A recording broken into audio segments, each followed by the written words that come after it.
त्यामध्ये तटकरे साहेबांनी इथलं जिल्हा परिषदेचं अध्यक्षपद भूषवलंय, आदितीनं भूषवलंय, इतर कार्यकर्त्यांनी वेगवेगळी सभापतीपदं भूषवलेली आहेत आणि पुढं पण नवीन कार्यकर्ते तयार झाले पाहिजेत. हे एक प्रकारचं चक्र आहे. नवीन कार्यकर्ते अनुभवी कार्यकर्त्यांच्या उपस्थितीमध्ये त्यांना कामकाज शिकता आलं पाहिजे, त्याच्यातनं त्यांना प्रश्न सोडवता आले पाहिजेत. तिथल्या मूलभूत गरजा जातीचा पातीचा नात्याचा गोत्याचा विचार न करता आपल्याला सोडवता आल्या पाहिजे. या पद्धतीचं काम आपण रायगड जिल्ह्याच्या माध्यमातून त्या ठिकाणी करून दाखवू, अशा प्रकारचं आव्हान मी या निमित्तानं करतो. किशोर शेठ, तुम्ही मागं चांगलं काम केलंय, तुमचा स्वभाव आहे. आमच्या संजय भोसलेंचा स्वभाव तसाच आहे, मिलिंद धात्रकांचा आहे, आमची लाडकी बहीण सुप्रिया महाडिकांचा तसंच आहे आणि इतर पण मान्यवरांचा आहे की ज्यांच्याबरोबर त्या ठिकाणी काम करायचं ते मनापासून करायचं, निष्ठेने करायचं, खऱ्या अर्थाने कुठंही त्याच्यामध्ये दगाफटका होऊन द्यायचा नाही, त्याच्यामध्ये मॅच फिक्सिंग होऊन द्यायचं नाही. अशा पद्धतीनं त्यांनी आजपर्यंत काम केलेलं आहे आणि तशीच माणसं समाजाला खऱ्या अर्थाने पुढे घेऊन जातात, समाजाला दिशा देण्याचं काम करतात. हेही आपण कुणी विसरता कामा नये.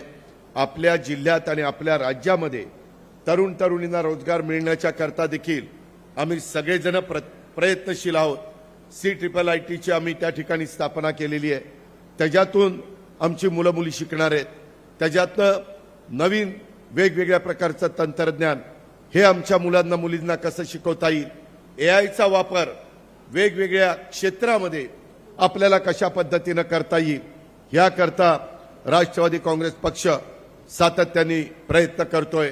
हे सगळं करत असताना उद्योगधंदे आले पाहिजेत, परंतु त्याच्यातून प्रदूषण पण होता कामा नये, पर्यावरणाला कुठं धक्का लागता कामा नये. ही जी काही वसुंधरा आहे, ही पृथ्वी आहे, ही आज आपण आहोत, उद्या दुसरे इथे राहणार आहेत.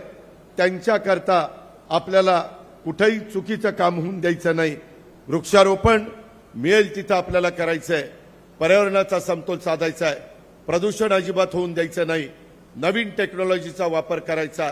या प्रकारे ज्यांना नोकऱ्या मिळणार नाहीत त्यांना छोटे मोठे व्यवसाय कसे देता येतील, अशा प्रकारचा प्रयत्न आपल्याला बार्टीच्या माध्यमातून, आरटीच्या माध्यमातून, मार्टीच्या माध्यमातून, सारथीच्या वतीनं, त्याच्यामध्ये महाज्योतीच्या वतीनं अशा अनेक संस्था आहेत की त्याच्यातनं आपण गोरगरिबांच्या मुलांना अतिशय चांगल्या प्रकारे मदत करू शकतो. 5 वर्षाचं व्याज आपण त्याच्या व्यवसायाच्या बद्दलचं देऊ शकतो. आज इथं लाडक्या बहिणी बसल्या, लाडक्या बहिणींच्या बाबतीमध्ये पण त्यांना समाजामध्ये प्रतिष्ठा, मान, सन्मान प्राप्त करून देण्याचं काम आम्ही सगळेजण करतोय. ठीक आहे, त्याच्यातून शेतकरी पण माझा जगला पाहिजे, त्यालाही कुठं अडचण येता कामा नये. याकरता शेतकऱ्यांच्या बाबतीमध्ये देखील फार महत्त्वपूर्ण निर्णय केंद्रीय कृषी मंत्री शिवराजसिंह चौहान साहेबांची मदत घेऊन राज्यामध्ये दत्तामावा भरणे असेल किंवा आम्ही सगळे सहकारी असू, कारण आमची पण जात शेतकरी ही आमची जात आहे, आम्ही दुसरी कुठली जात त्या ठिकाणी मानत नाही. आणि अशा पद्धतीनं समाजातल्या सर्व घटकाला शिवशाहू फुले आंबेडकरांचं नाव घेत असताना ज्या घटनेचे शिल्पकार डॉक्टर बाबासाहेब आंबेडकरांनी आपल्याला संविधान दिलेलं आहे, घटना दिलेली आहे, कायदे दिलेले आहेत, त्या कायद्यांनी, त्या घटनेनी आणि त्या संविधानाच्या माध्यमातून आपल्याला पुढे वाटचाल करायची. त्याच्यात आपल्यात कुठेही मनभेद होऊन द्यायचे नाहीत, आपल्याला जातीभेद होऊन द्यायचे नाहीत, आपल्याला जातीय सलोखा ठेवायचा आहे, कायदा सुव्यवस्था चांगली ठेवायची आहे. ह्या पद्धतीचं काम राष्ट्रवादी काँग्रेस पक्ष त्या ठिकाणी करू पाहतोय. या पुढच्या काळामध्ये देखील सर्व जाती, धर्म, पंथ, प्रांत, भाषांच्या नागरिकांना सोबत घेऊन विकासाच्या वाटेवर आपल्याला चालत राहायचं आहे. आपल्या राज्यामध्ये कुठेही कुणावर अन्याय होणार नाही.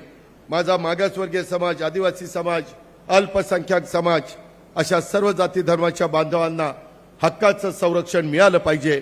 महिलांना समाजामध्ये मान, सन्मान, आदर, संरक्षण, सुरक्षितता ही देखील मिळाली पाहिजे.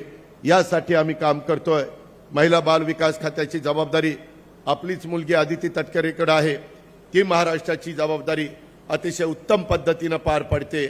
त्याचबरोबर सभागृहामध्ये लोकसभेच्या आपले प्रश्न मांडण्याच्या करता स्वतः सुनील तटकरे जी असतील, प्रफुल्ल पटेल साहेब असतील, इतर आपल्या विचाराचे खासदार असतील, ते अतिशय उत्तम पद्धतीनं तिथं काम करतायत. अशा पद्धतीनं